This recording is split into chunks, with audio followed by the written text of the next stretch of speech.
자, 말씀드린 것처럼 식품위생법은 뭐 나와 있는 거고 우리가 대부분은 다 알고 있고 정확하게 몰라도 금방 뽑아보고 이게 맞는지 안 맞는지는 알 수 있는 거예요. 하지만 우리가 식품 제조가공 경영체에서 꼭 생각을 하고는 있습니다만, 알고는 있습니다만 많이 생각을 안 하고 있는 게 이 PL법이에요. 제조물 책임법인데요. 이게 모든 제조물에는 제조물 책임법이라는 게 붙습니다. 프로덕트 라이어빌리티가 붙는데 이 PL법 자체가 식품에 적용된 지가 PL법 생기면서 바로 적용된 게 아니에요. 그래서 식품에 적용되기 전과 후는 굉장히 큰 차이가 생깁니다. 그래서 우리가 PL법이 이제 식품의 카테고리에 들어오면서 이제 결국에는 제조사가 모든 원천적인 책임이 아니라 그냥 뭔가 잘못되면 잘못되는 책임 이게 아니라 입증 책임을 지도록 되어 있다는 부분이 크다는 거예요. 입증 책임이라고 한다는 것은 내가 내 제품을 안전하게 생산 관리했다는 입증을 해야 되는 법이 그 내용이라는 거죠. 그래서 법적인 테두리 안에서 보면은 너무나 잘 아시는 것처럼 법에서는 항상 얘기되는 게 뭘까요? 증거를 얘기를 합니다. 증거가 없으면 안 되는 거죠. 증거는 물론 증언도 법정에서는 증거로 채택될 수 있습니다만 우리 식품 제조가공 공장에서 나는 안전하게 아주 깨끗하게 아주 위생적으로 잘 관리해서 만들었습니다. 이렇게 자가 스스로가 이렇게 말씀하시는 것은 증거로 채택이 안 돼요. 결국에는 다 모든 부분에서 기록에 관련된 부분이 제대로 이렇게 관리해서 관리된 것이 제대로 시스템적으로 다 관리됐다는 것이 기록에 남았느냐 그것을 증거로 채택 물론 이제 증거로 인정을 해주시는 그런 부분이기 때문에 증거로 채택될 수 있는 부분에 관리를 하셔야 됩니다. 근데 합셉을 안 하신, 구축을 안 하신 일반 식품제조 가공 공장에는 물론 이제 처음에 설립을 하셔서 식품 제조 가공 인가를 받으시기까지의 관련된 프로세스가 따로 있습니다만 우리가 거기에 관련된 모든 법적인 어떤 서류들이 어떻다 하는 것은 이제 마지막에 제가 코멘트는 안 해드립니다만 뒤쪽에 이제 찾아보시면 그 자료가 나와 있을 거고요. 그 외에 우리가 꼭 알고 계셔야 되는 부분 다시 말해서 식품을 생산을 하시면서 그냥 일반 식품 제조 가공 공장에서 꼭 우리가 작성을 하셔야 되는 서류들이 있다는 거죠. 그 서류는 첫 번째 입고 수불부 이 원재료 이제 입고 수불부라는 것을 작성을 하셔야 돼요. 몇 월 며칠 날 무슨 재료를 얼만큼 사왔다, 얼만큼 입고를 했다는 기록을 남기셔야 된다는 거고요. 그 다음에 생산일지라는 거를 작성을 하셔야 돼요. 몇 월 며칠 날 또 무슨 재료를 얼만큼 내 공정 어떻게 해가지고 공정 이런 내용까지 아닙니다만 내가 품목제재 보고 올려놓은 내 제품을 얼만큼 생산했다 하는 기록을 남기셔야 된다는 거고요. 그 다음에 이제 판매일지입니다. 당장 바로 파실 수도 있지만 보관하셨다가 그 제품을 또 판매를 하실 수도 있기 때문에 판매일지에 대한 부분들에 이 세 가지 이 서류는 우리가 직접 항상 기록을 남기셔야 되는 서류입니다. 근데 이제 그 서류 안에서 우리가 햅셉 기준을 잠깐 적용을 해보면 우리가 비교를 해보면은 BPC에 관련된 부분들 우리가 뭔가 먹고 탈이 났다든지 크림이 걸려가지고 큰 어떤 분쟁이 야기가 됐을 때 BPC에 관련된 위해 요소에 관련된 부분을 내가 어떤 절차에 의해서 또는 어떤 방법에 의해서 제거했거나 아니면 관리를 어떻게 했거나 위험 수준 미만으로 떨어뜨려서 어떻게 내가 관리해서 생산했다는 부분들의 증거는 전혀 없다는 거예요. 그냥 원재료 얼만큼 가지고 얼만큼 생산해서 얼만큼 팔았다는 걸로 되기 때문에 이 PL법에 관련된 이슈에 대해서는 만약에 크림이 걸렸다든지 뭔가 문제가 됐을 때 거기에 대한 충분한 입증이 안 된다는 문제가 항상 대두가 돼요. 그래서 우리가 소규모 햅셉을 인증받는 사업장 외에 인증받아가지고 햅셉 인증 업체가 되시기 전 모든 식품 제조 가공 공장에는 우리 식약처에서 이제 나와 있는 우리 시스템적으로 고시가 되어 있고 그것이 이제 각 지방 식약청에서는 전문가들을 위촉을 하셔가지고 위해 예방 관리 계획이라는 지침을 다 내려서 그것을 다 장착을 하고 계시고 그게 벌써 4년 이상이 됐습니다.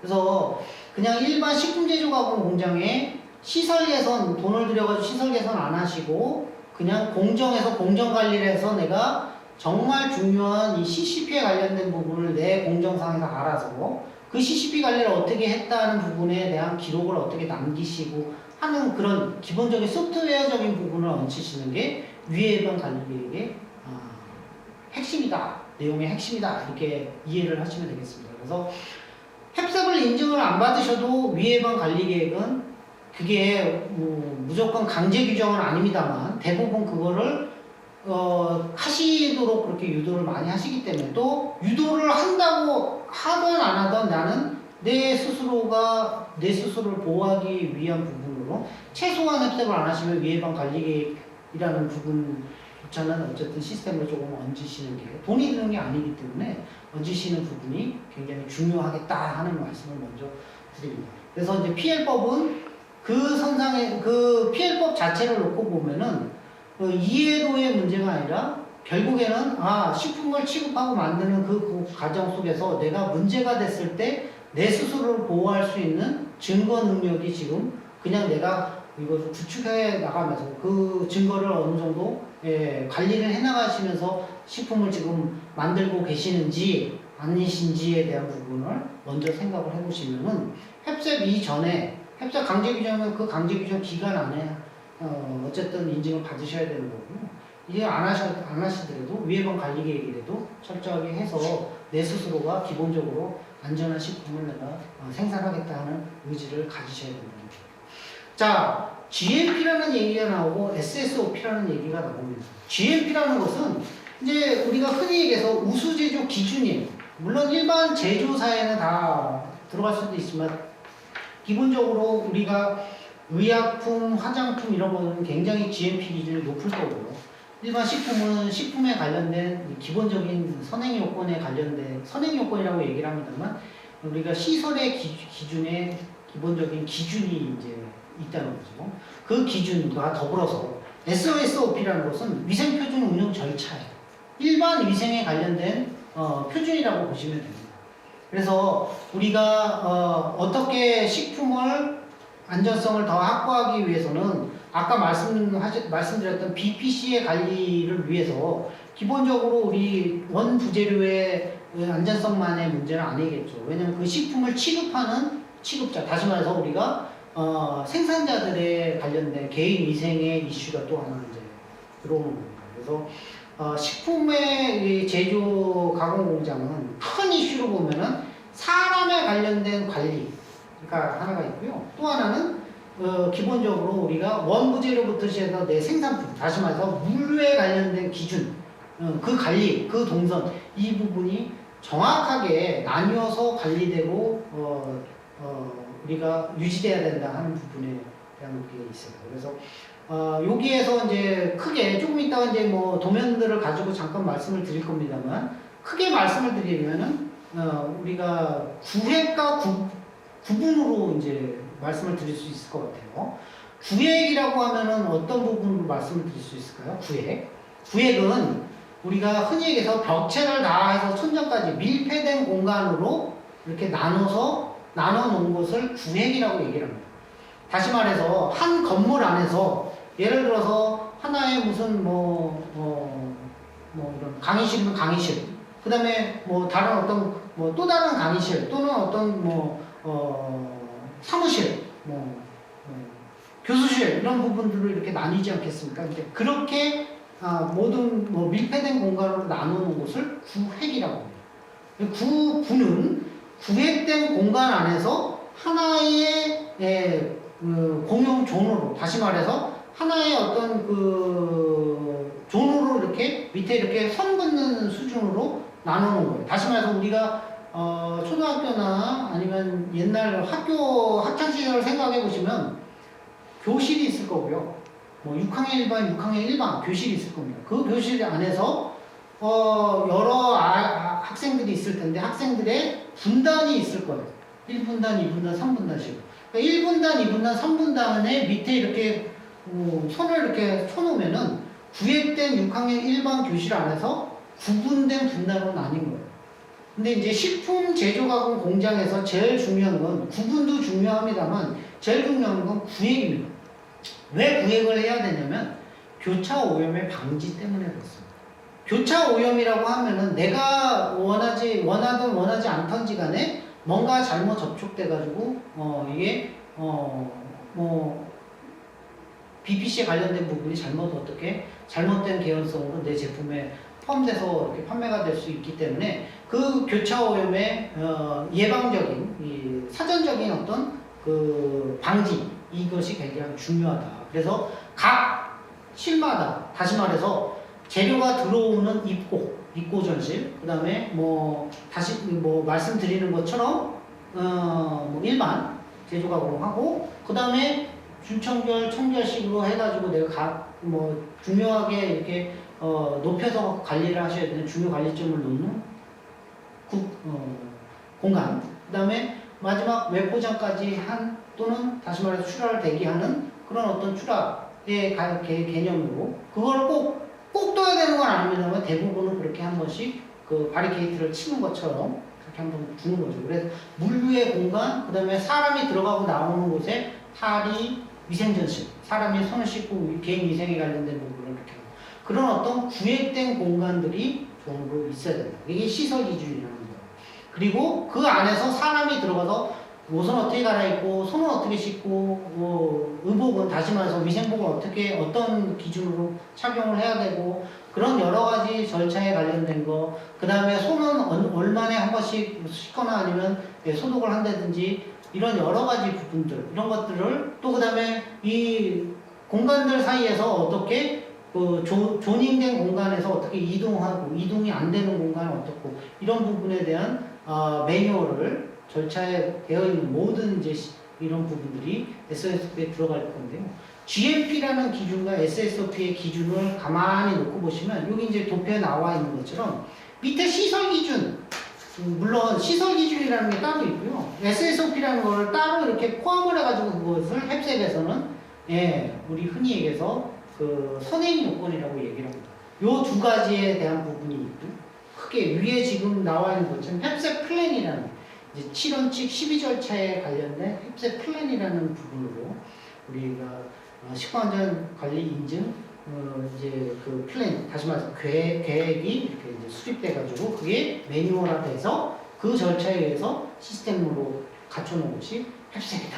그것이 이제 정부에서 봤을 때, 식약처에서 봤을 때, 인증원에서 인증 심사를 하셨을 때 충분히 이것은 과학적으로 우리가 보증할 수 있는 제품이겠구나. 그 기준 이상을 점수대 소규모 햅색은 이제 85점 이상인데요. 85점 이상으로 이제 그 기준을 이제 세워서 잘 관리를 하셨을 때는 인증서를 이제 교부를 받게 됩니다. 그런 부분입니다. 그래서 여기 보시는 것처럼 GMP 선행요건 이렇게 나와 있긴 합니다만 결국에는 이 선행요건에 관련된 부분은 8가지에 관련된 선행요건이 있어요. 영업장 관리가 있을 수 있고요. 그 다음에 그 종사자 위생 관리가 있을 수 있고요. 작업장의 이제 기본적인 부분에 우리가 세척 소독의 이제 운영을 어떻게 해야 되는지, 그 다음에 그 기본적으로 우리가 그 방충망사의 관리는 어떻게 하셔야 되는지, 용수 관리는 어떻게 하셔야 되는지, 그 다음에 냉장 냉동에 관련된 부분은 어떻게 관리를 하셔야 되는지, 그 다음에 기본적으로 우리 검교종 우리가 관리 이런 부분을 어떻게 지속적으로 이렇게 검사에 관련된 부분을 어떻게 관리할 것인지, 또 우리 스스로가 잘못될 개연성을 가질 수 있기 때문에 우리 제품은 제대로 만들었습니다만 유통되는 과정에 왜냐하면 유통기간이 우리가 대부분 짧게는 뭐 며칠 또는 몇 주 아니면 몇 달, 1, 2년, 3년 이런 식으로 우리가 유통기간을 세워놓기 때문에 유통기간 동안에 유통되는 과정에서 변질의 우려가 항상 있죠. 그래서 이제 그런 부분에서 문제가 됐을 때 또는 우리 제품을 잘못 만들어서 그걸 인식을 못하고 나왔을 때 뭔가 문제가 됐을 때는 그것을 다 문제가 다 크게 확산되고 난 다음에 이것을 해결하는 게 아니라 사전적으로 3조치를 하셔서 해소 프로그램이라는 이제 시나리오를 대비해가지고 마련하는 이런 부분들까지 모든 것을 이제 포괄하는 또 선행 요건을 갖추셔야 되는 겁니다. 자, 그 7원칙 12절차는 조금 이따가 제가 다시 언급을 해드리고, 여기 이제 제가 도면을 한 3가지 타입으로 제가 놓고 설명을 드리겠습니다. 도면상에서 가만히 보시면 사무실이라든지 아니면 창고 이런 것은 학습시설에 꼭 들어가야 되는 건 아닙니다. 물론 창고가 들어가 있으면 좋긴 합니다. 근데 이제 우리가 흔히 얘기해서 소규모 햅셉이나 햅셉 식품 제조가공 공장을 그냥 어느 정도 크기를 가지고 만들어야 됩니까? 구축해야 됩니까? 이런 질문들을 굉장히 많이 하십니다. 근데 우리가 일반 햅셉이 아니고 또는 소규모 햅셉을 처음에 구축하시더라도 최초에 구축하시더라도 내가 굉장히 그 생산량이나 아니면 그 공정상에서 많은 원부 재료를 1년치를 뭐 쌓아놓고 이렇게 하셔야 되는 이런 게 아니라면은 가급적 최소화 시키셔야 돼요. 가급적 최소화 시키셔야 되고, 햅셉 인증을 받는데 최소 그 평수, 최소 제곱미터에 관련된 그 크기는 정해져 있지 않아요. 하지만 기초기본으로 아까 말씀드린 것처럼 구획된 공간들이 있어야 되기 때문에 그것을 한 평씩 이렇게 놓고 봤을 때는, 그리고 햅셉 시스템을 그래도 중요하게 우리가 사용자 편리성에 맞춰서 기본적으로 유지 보수 관리를 제대로 이렇게 시스템적으로 잘 이렇게 운용을 하시려면 최소 사이즈가 뭐 10평 미만으로 해도 햅셉 구축됩니까? 그거는 좀 어려울 수 있을 것 같아요. 제가 보기에는 그렇습니다.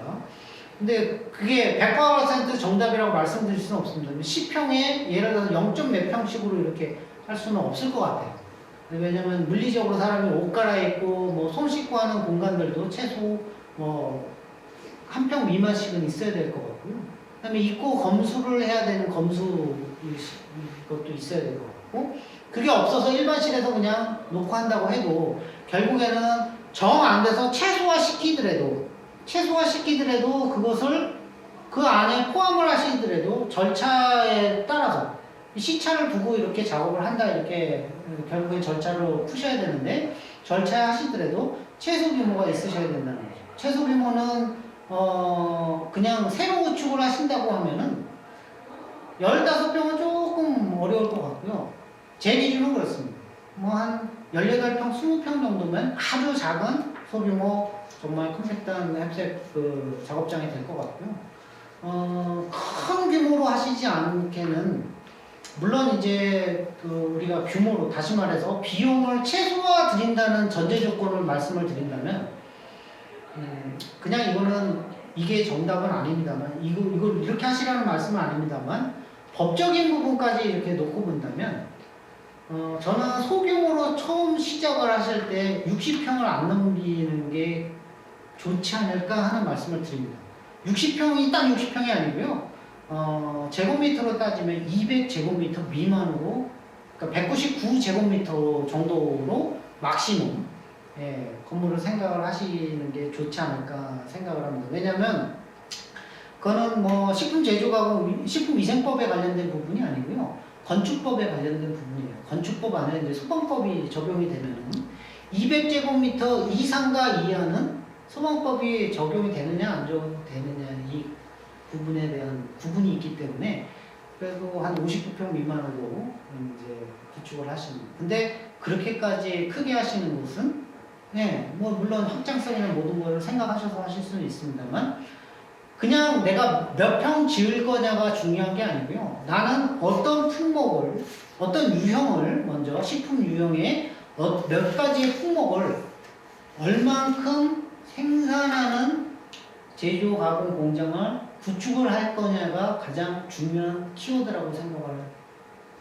키워드라고 말씀을 드리고 싶습니다. 그래서 이 캐파에 따라서 그 규모를 축소할 수도 있고 늘릴 수도 있는데, 최소 규모로 일단은 생각을 하시고요. 그리고 그 안에서 아까 잠깐 말씀드린 것처럼 수동으로 내가 작업을 할 것이냐, 반자동으로 할 것이냐, 완전 자동으로. 완전 자동은 소규모 햅셉에 별로 적용을 안 하시기 때문에 어쨌든 내 설비, 내가 우리 기기 설비에 관련된 부분들도 어떤 정도의 타입에, 다시 말해서 유니트가 중요하겠죠. 가로, 세로, 넓이, 폭, 이런 여러 서플라이, 다시 말해서 전기, 수도가 들어온다든지 하수가 나간다든지 이런 부분의 위치, 이런 부분이 굉장히 또 중요한 부분인데, 어쨌든 설비에 관련된 부분들도 내가 몇 개, 공정 안에서 내가 어떤 부분의 설비를 가지고 어떻게 할 거다 하는 부분이 나오면은 그거에 맞춰져 있는 평수가 나올 거고, 거기에 내가 작업하는 동선까지 이렇게 조금 작업 활동량까지 생각을 하면은 기본, 일반실에 들어간 공정 안에는 몇 개 내가 기계가 필요한데, 그 기계에는 어느 정도 크기들이니까 몇 평 정도 있으면 되겠고, 그 다음에 준청결이 꼭 있어야 되는 거 아닙니다만, 그런 준청결을 둔다면 준청결, 아니면 그냥 청결실 개념에서 설비에 따라서 또 평수, 이런 부분은 그렇게 결정을 하셔야 되는 부분이에요. 그래서 한 20평에서 30평 이런 규모, 30평 미만 이런 규모로 하시는 게 소규모 햅셉에서는 좀 컴팩트해요. 많은 우리가 그 작업자들이 많이 들어가는 공장이 아닌 이상은 좀 이제 컴팩트하게 조금 소규모로 이렇게 가셔서 규모도 축소를 하시되, 다시 말해서 비용도 굉장히 절약을 하셔야 된다 하는 부분을 먼저 설명을 드리고 싶어요. 그래서 어쨌든 그렇게 작게 하시게 되면은 제일 중요한 것은 물류, 다시 말해서 원부재료에 입고하는 곳, 들어오는 곳과, 그 다음에 내 공정상에서 일반과 청결까지 내포장돼서 외포장해서 내가 출하하는 것, 내 완제품을 포장돼서 출하되는 이 출하실까지의 이 동선, 다시 말해서 이 서큘레이션이 따로 이렇게 구분이 돼야 되고요. 한 곳으로 왔다 갔다 하시거나 시차를 두고 하겠다고 해도 그게 사실은 교차 위험에 굉장히 큰 문제가 있기 때문에 인증받고 나서 다는 아니잖아요. 관리하고 내가 그것을 잘 시스템을 하셔야 되기 때문에 최소한 그 부분의 동선은 따로 이렇게 떨어뜨려서 놓으셔야 된다 하는 부분이 있고, 중간 정도에 꼭 사람이 들어가고 나오는 인아웃에 관련된 계급부가 따로 있어서 이렇게 확보가 되는 제조 시설로 우리가 설계를 이제 레이아웃을 잡으셔야 돼요. 자, 그렇게 놓고 보면은 그냥 이렇게 설명을 간단하게 드릴 수 있겠습니다. 최소 계급부는 3개 정도로 확보를 하셔야 된다. 근데 2개면은 햅셉 인증이 안 돼요? 안 되는 건 아닌데 여러 절차에 대한 부분들을 우리 고민을 해야 되겠죠. 그래서 최소한 문제가 안 되는 부분을 하셔야 된다 하는 부분이고, 최소 계급부 3개. 그러니까 문이잖아요. 출입문 3개. 계급부라고 하면 문만은 아닙니다. 창문도 포함이 돼야 되는데, 웬만해서 기존에 있는 거라면 모르겠습니다만 기존에 없고 신축을 한다면은 제가 최소화시키고 규모는 최소화시키되 하지 말아야 될 것을 안 하시는 게 돈을 절약하시는 길이겠죠. 그리고 관리의 차원에서 굉장히 잘 관리를 하실 수 있는 팁입니다. 그러다 보니까 결국에는 계급부, 다시 말해서 3개의 출입구 말고는 창문은 절대 두시지 않는 게 원칙으로 생각을 하시는 게 좋겠습니다. 왜냐면 창문이라고 하면은 뭐 열릴 수 있는 창문은 가급적 안 하셔야 되고요. 기본적으로 우리가 밖에 창문은 있는데 밖에 방충망이 있습니다. 방충망으로 법적인 부분에서 무조건 방충망을 했다고 인정 안 준다, 이건 아닙니다. 근데 관리하는 차원에서 이게 꼭 방충망을 항상 놓고 아니라 창문은 2쪽에 하나가 열리는 거기 때문에 방충망이 있는 쪽이 아니라 없는 쪽으로 여는 경우도 있고, 또 그 사이가 틈새가 벌어져서 방충망의 메쉬가 굉장히 촘촘하지 않기 때문에 비대충은 항상 들어올 개연성이 있는 거죠. 그래서 이제 그런 부분에서 관리가 안 되는 차원이 상당히 있기 때문에 그런 부분에서는 이제 픽스 창으로, 다시 말해서 픽스 창으로 바꾸시든지 아니면 이제 실리콘이나 이런 부분으로 고정 창으로 이렇게 바꾸시는 게 이제 가장 좋고, 그 다음에 밖에서는 상관이 없습니다만 실내에서는 제일 중요한 이슈 중에 하나는 이 유리에 관련된 부분이에요. 우리 전등도 요즘은 다 뭐 에너지 효율 때문에 LED를 많이 씁니다만 뭐 백열등이나 형광등 이런 거, 그 다음에 그냥 일반 유리창 이런 것은 그냥 우리가 식품 제조가공 공장 안에 이렇게 설치가 되는 것은 가급적 안 하셔야 돼요. 왜냐하면 유리라는 것은 비산되죠. 비산된다는 것은 쫙 해가지고 확산되기 때문에 비산 방지를 확산을 이제 방지하기 위해서는 유리창 같은 경우는 비산 방지 필름을 댄다든지 아니면 등 같은 경우는 형광등이나 뭐 우리 백열등 같은 경우는 그거에 관련된 예, 커버링 다시 말해서 하나의 커버를 할 수 있는 그런 부분으로 그 전등 자체가 그렇게 포함이 돼야 됩니다. 그래서 가급적 빛이 안 새어 나가는 것이 우리한테는 유리합니다. 왜냐하면 식품 제조가공 공장이 우리가 도심안에 아주 화려한 도심안에 있는 경우는 많지가 않아요. 대부분은 예, 근생 정도 해서 외부로 많이 이렇게 나와 있기 때문에 그런 경우에 뭐 산과 이런 부분이 많이 숲이 이런 나무나 이런 게 울창한 부분들이 있을 경우 빛이 이렇게 많이 새어나올 경우는 우리 주변에 있는 비례충만의 위험 속에서 노출되는 부분이랑 다르게 아주 우리 공장이랑 상관없는 멀리서 볼 수 있는 곳까지 비례충이 빛을 보고 우리 쪽으로 이렇게 일로 와라 하는 어떤 신호로 여겨질 수 있기 때문에 우리 관리 안에서는 비례충이 너무 많이 확산될 수 있기 때문에 그런 부분에서 이제 빛이 안 나가야 되는데 빛이 안 나가려면 예, 기본적으로 유리창이 없는 것이 이제 유리하겠죠. 그래서 세 개의 개구부만 두고 거기 안에서 구획된 공간으로 이렇게 확보를 하신다. 그다음에 뭐 기본적인 사무실이나 이런 공간은 기본적으로 있어야 되겠습니다만 공장 안에 무조건 사무실 꼭 있어야 되는 건 아닙니다. 그래서 기본 있는 것은 일반실의 경우는 보시는 것처럼 여기에 입구 전실이라는 게 있고 여기서는 여기 보시면 문 하나 입구 전실 물류가 들어오고요. 그 다음에 사람들 오고 나가는 인아웃에 이 기본적인 방풍실이 하나가 있을 거거든요. 근데 이쪽은 물류가 나가는 겁니다. 내 완제품 나가는 거라서 입고가 돼서 입고와 일반실, 준청결이 있건 없건 간에 여기까지가 일반실까지, 그 다음에 미생전실과 탈의실, 화장실이 있으면 있고 여기가 일반실 계열로 하나로 묶인다. 이렇게 보시면 되고요. 준청결 있으면 준청결은 대부분 분진이 많이 난다든지 아니면 고온으로 열기가 많이 나거나 아니면 뭐 수증기가 많이 나서 다른 일반이나 청결에 우리가 공정상에서 교차오염이 발생할 수가 있어도 따로 구획을 해가지고 그런 공정이 있을 경우는 준청결로 이제 쓰는 경우가 있기 때문에 그런 경우는 집진이나 아니면 거기에서 따로 이렇게 뽑아가지고 우리가 기본적으로 그렇게 이제 설계를 많이 하기 때문에 준청결을 두면 두는 거고요. 아니면 음료류 같은 경우 발효, 술이나 이런 거 발효실도 있을 거 아니겠습니까? 이제 그런 어떤 부분으로도 관리를 할 수도 있습니다. 그래서 준청결, 청결은 CCP에 관련된 거니까 청결, 외포장 이 부분이 하나로 묶인다 이렇게 생각을 하시면 되겠습니다. 그래서 우리 큰 제조 공장은 더트라고 하는 이제 우리가 시스템적으로 더트 시설을 넣죠. 시스템으로 넣지만 소규모 앱셋 같은 경우는 더트까지는 아니고 흡기, 배기에 관련된 부분을 넣는 거예요. 쉽게 말씀을 드리면 내부에 있는 오염된 공기를 외부로 순환시켜 빼주고요. 외부에 있는 맑은 공기를 내부로 유입시켜서 외부의 맑은 공기를 이만큼 압력으로 플러스 넣어주면은 내부의 공기가 이렇게 빠지는 그런 개념으로. 근데 그 안에 예를 들어서 헤파 필터를 넣고 뭐 여러 상용 필터를 넣고 이런 정도까지는 예, 요구를 하는 요구사항은 아닙니다.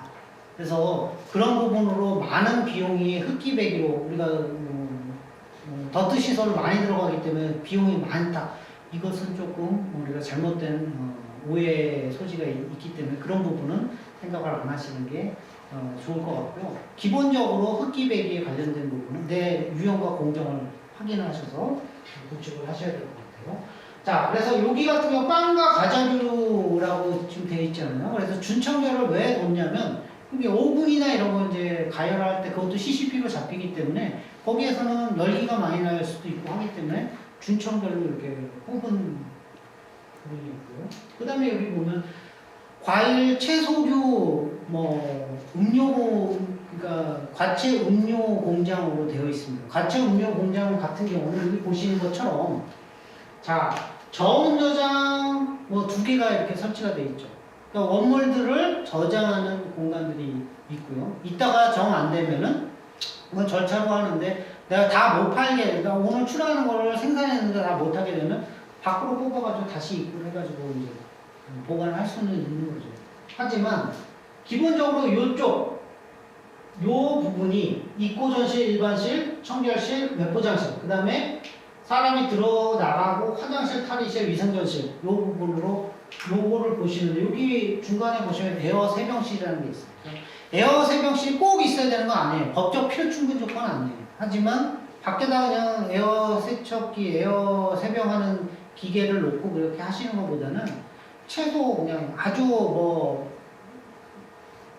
고급지게 안 하시더라도 한 평 미만으로 해가지고 따로 에어 세병을 그렇게 관리를 하시는 게 훨씬 더 현명하실 수 있기 때문에 이건 이제 신축 공장이다 보니까 이런 부분으로 에어리어를 만든 거예요. 그래서 입고 검수를 하고 기본적인 다이스, 그 다음에 슬라이스, 그 다음에 그거에 대해서 압축하거나 추출하고 하는 공정까지 해서 여기 보시면 이 도면 안에서 가만히 보시면 신축 공장 같은 경우는 대부분 소규모니까 굉장히 작기 때문에 소규모기 때문에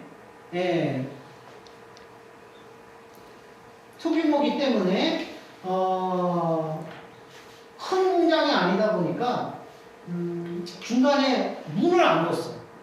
다시 말해서 요 중간에 보시면 이렇게 조그맣게 돼 있는 게 개구분. 중간에 이렇게 개구분만 뚫어서 우리 스스로가 우리 제품, 우리 이 공정 안에서 밖으로 이제 청결실로 내보낼 때 부분으로 내보내든지 아니면 인라인으로 음료수 같은 거 인라인으로 뽑는다든지. 왜 그런 말씀을 드리냐면요. 일반실에서 근무하던 분들은 밖에서 신발 갈아 신고 옷 갈아입고 우리가 기본적인 우리 그 위생전실에서 개인위생을 다 철저하게 손 씻고 모든 거 다 하고 나서 들어오시게 되면은 들어와서 내 공정 안에서 내 이 업무를 보시게 되면 생산하시게 되면은 일반실에 계시다가 청결실로 바로 그냥 여기서 이렇게 갈 수는 없는 거예요. 왜냐면 일반실보다는 청결실의 관리 기준이 좀 더 높기 때문에 청결실에서 일하시던 분들이 어쩔 수 없어서 일반실로 그냥 확 들어오시는 경우는 있을 수 있어요. 근데 법적으로 그건 이제 가능한 얘기인데 일반실에 계시는 분이 청결실로 확 들어갈 수는 없기 때문에 청결실을 가시기 위해서는 위생전실을 한번 가셔서 손을 다시 씻고 개인위생을 조금 더 철저하게 하시고 난 다음에 청결실로 가야 된다는 거예요. 그래서 가급적 우리가 그거는 교육적인 부분으로 자꾸 말씀을 드리고 하더라도 그 업무를 일을 하시다 보면은 일에 조금 편리성을 도모하기 위해서 그냥 하다 보면은 깜빡 까먹고 이렇게 갈 수도 있기 때문에 웬만해서는 문을 안 두고 설비나 이런 기계 때문에 어쩔 수 없이 두겠다 여러 이유가 있으실 겁니다. 그렇게 두지 않는 이상은 이렇게 개구부로 문을 안 두시고 개구부로만 물건을 이렇게 옆쪽으로 넘기시는 게 가장 현명하고요. 만약에 문을 두시겠다 한다면 문에는 여러 종류가 있을 거예요. 손잡이도 여러 종류가 있는데 손잡이를 양문형 문을 안 쓰시는 게 좋겠다. 그런 팁은 드립니다. 그러니까 양문형이라는 것은 문이 어느 쪽으로 열려야 되냐면은 저쪽 그 청결실에서 일반실로 밀어서 이렇게 열리는 부분. 다시 말해 청결실에만 우리가 손잡이가 있고요. 일반실에는 아예 손잡이가 없는 원웨이 손잡이, 원웨이 시건 장치가 있습니다. 우리가 소방 이거 할 때처럼 그렇게 해서 일반실에서는 확 문을 못 열고 열고 이렇게 청결실을 못 오게 그렇게만 좀 생각을 하셔서 구축을 하시면 되겠습니다. 자, 과체 가공품 같은 경우는 이게 지금 요즘 올해 들어서 지금 강제 규정에 포함되어 있기 때문에 굉장히 이슈가 돼서 이것을 구축하기 위해서 지금 신축 레이아웃을 잡아놓은 건데요. 잡아서 도움을 드리고 있는데요. 여기는 지금 생각하시는 것처럼 굉장히 잘하고 계셔요.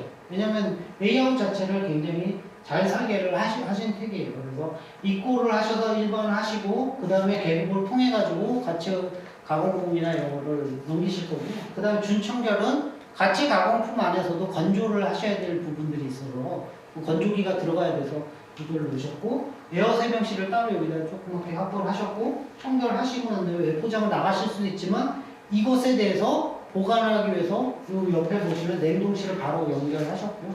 또는 여기에서 냉장실을 또 가실 수 있도록 이렇게 하셔서 지금 우리 일반 작업장은 그냥 개인 작업을 하실 수 있는 이런 부분을 이렇게 구축을 하시겠다. 그래서 최소화된 어떤 화장실 우리가 선행 요건으로 보면 화장실이 100% 필요 충분 조건은 아니에요. 100% 필요 충분 조건은 아니지만 화장실이 따로 관리된 화장실이 없을 경우는 예, 절차가 굉장히 까다로워집니다.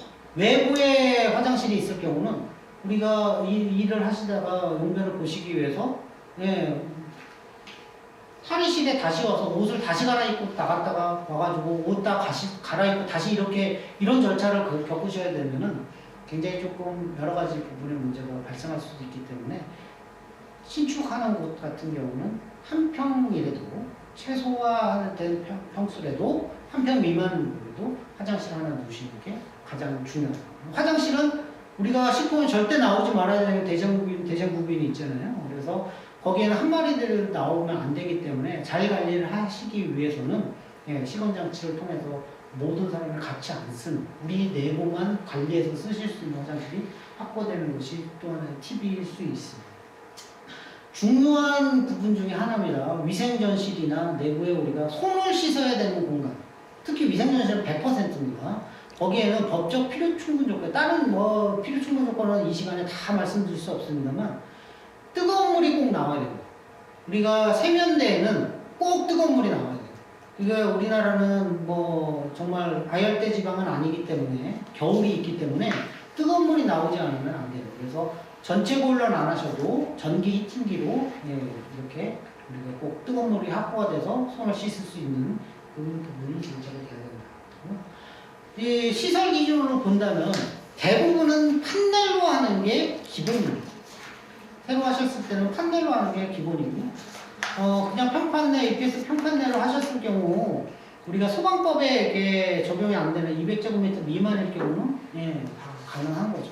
근데 이제 소방법이 적용이 되는 큰 우리 건물 같은 경우는 아시는 것처럼 벽체, 뭐 바닥, 천고, 천장 이런 것에 두께도 다 달라지고 재질이 다 달라져요. 그래서 가격이 굉장히 좀 많이 좀 상승한다 보시면 되고요. 무조건 판넬로 해야 되느냐? 그건 아니에요. 우리가 기존에 그냥 있는 것을 리모델링 해가지고 쓰시게 될 경우는 우리가 오염원이 될 수 있는 부분만 피하시면 돼요. 식품 제조 가공 공장에는 물론 목재는 절대 쓰시지 않는 게 상식입니다. 근데 썩을 수 있으니까 목재 안 쓰시고 가급적 100% 이거는 인증이 안 나옵니다는 말씀을 드릴 수 없습니다만 벽돌 조적해가지고 있는 벽돌, 파벽, 벽돌 그 다음에 밑에 타일 또는 타일 이거는 안 하시는 게 원칙입니다. 왜 그러냐면 예, 그 사이사이에는 줄눈이 다 있잖아요. 그 줄눈 사이에 곰팡이 끼고 때 끼고 하기 때문에 그거를 청소하고 여러가지 이런 세척하고 이 기준이 굉장히 강화되어야 되기 때문에 너무 일상성이 확보가 안 돼요. 그래서 그런 걸 안 하시는 게 이제 원칙이다. 그리고 부식이 안 되는 게 기본이고요. 그 다음에 내수성이 확보가 돼야 돼요. 물로 대부분 청소를 하시니까 내수성이 확보가 되셔야 되고 기본적으로 내화성까지 확보가 어느 정도 되셔야 돼요. 내화성이라는 것은 그냥 물론 이제 샌드위치 판넬 같은 확 불이 날 수도 있습니다만 내화성이라는 것은 기본적으로 예, 뭐 종이나 플라스틱 뭐 나무 이런 거 안 된다는 거예요. 그래서 위에 천정을 우리가 흔히 얘기해서 판넬로 안 하실 경우는 그냥 플라스틱으로 우리 흔히 그 아파트 화장실에 있는 플라스틱 제품 그건 리빙우드라는 제품인데 그건 그냥 잘못하면 녹아버리기 때문에 그 제품을 안 쓰고 대부분은 SMC라는 제품들을 씁니다. SMC는 열경화성 수지라는 제품 다양하게 나와 있어요. 이제 그런 제품들을 쓰시는 경우도 있습니다. 그래서 그런 부분으로 하고 케이스 바이 케이스이기 때문에 그게 꼭 어떤 재질은 되고 어떤 재질은 안 된다. 뭐 불에 타거나 뭐 썩거나 이런 제품은 아니면 되고 막 천으로 막 이렇게 되는 건 안 된다. 내화성이 확보가 되려면 어떻게 되겠습니까? 콘크리트나 시멘트에는 내화성 확보가 되려면 어떻게 되겠어요? 방수 페인트를 당연히 덧대셔야 되겠죠.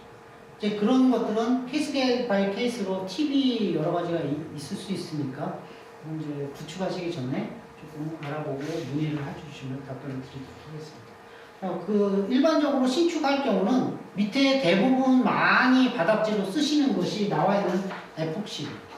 에폭시는 예, 가격은 조금 저렴한 반면 뭐 안이 깨지고 이런 경우가 많아서 매년 또는 2, 3년에 한 번씩 보수를 해야 되는데 깨진 부분만 보수를 하기가 조금 어려워요. 그래서 이거보다는 4~5배 단가는 비쌉니다만 크리트 이런 제품들이 있어요. 그래서 그런 것은 부분별로만 또 보수가 되고 또 오랫동안 이렇게 사용하실 수도 있고 네, 그거를 꼭 써야 되는 거 아니에요. 그러니까 최소 내수성이나 이런 거 확보를 하시기 위한 부분이에요. 그리고 우리 제품이 분말류라든지 절대 물이 닿으면 안 되는 그런 제품들이라면 밑에 막 물로 해가지고 물청소 벽체나 밑에 바닥으로 물청소 안 하셔도 됩니다만 기본적으로 해도 우리가 흔히 얘기해가지고 그 락스라고 하는 락스를 희석해가지고 물에 타서 우리가 물론 이제 먼지를 다 제거하시고 물 청소를 이렇게 하시면 됩니다만 그래서 세척을 하시고 빨리 건조를 하시고 소독을 이렇게 하시면 세척 소독의 기준에